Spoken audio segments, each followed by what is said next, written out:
You either break their will or their limb. That's the contract. On March 7th, I step on a scale at exactly 57.5 kilos.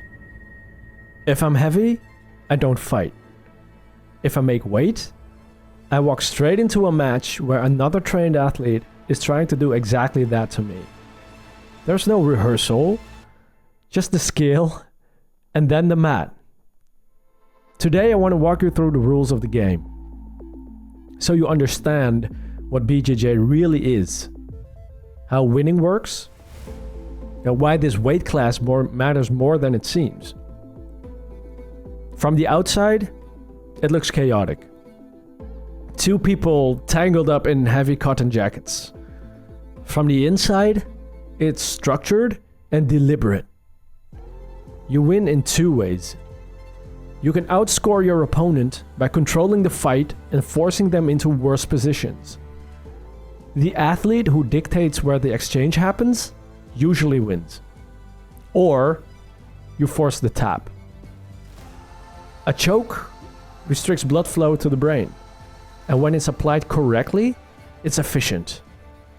Vision narrows, sounds dull, and there's a brief moment where your body understands what's happening before your pride does.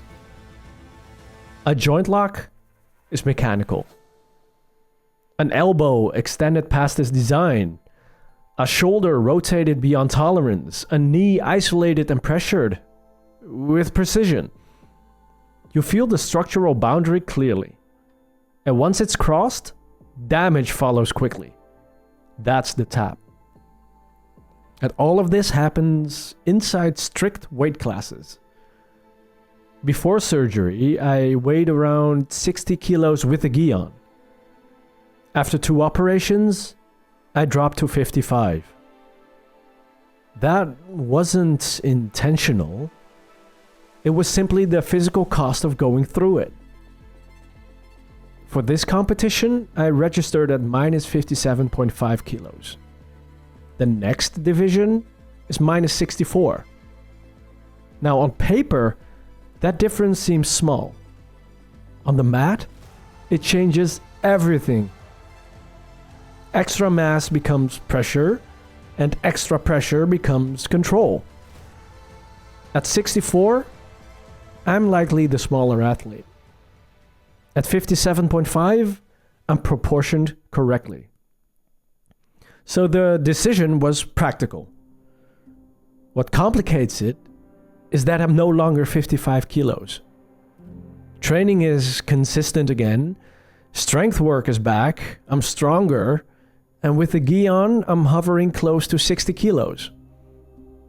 Which means the same progress that makes me more dangerous also makes the scale less forgiving. At IBJJF, weigh-ins happen right before your fight. You step on the scale wearing your gi, and the number has to be exact.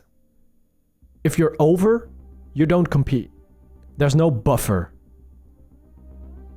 So I'm managing roughly 2 kilos while still building performance.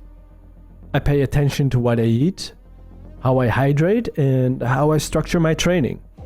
I bought the lightest gi I could find because every gram matters when you're stepping up on that scale minutes before competing.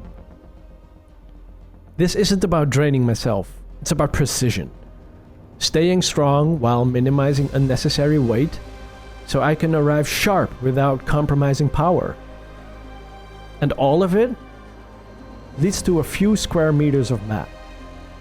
And when your name gets called, something shifts. You walk forward, you bow, shake hands, and within seconds, the space between you disappears. Grips close, weight settles, and the air feels different. You know very quickly whether your preparation translates. There isn't time for big thoughts. There's only what holds under pressure. The weight you managed, the strength you rebuild, the discipline you kept. All of it is tested in real time. Nothing about it is abstract anymore. Last year, I was focused on healing. This year, I'm focused on returning. Managing the descent from nearly 60 back to 57.5 without sacrificing strength is part of proving that the rebuild holds up. On March 7th, I will make weight at 57.5 kilos. Then I step onto the mat, ready to break will or limbs. This is Fightready, and there are 16 days left.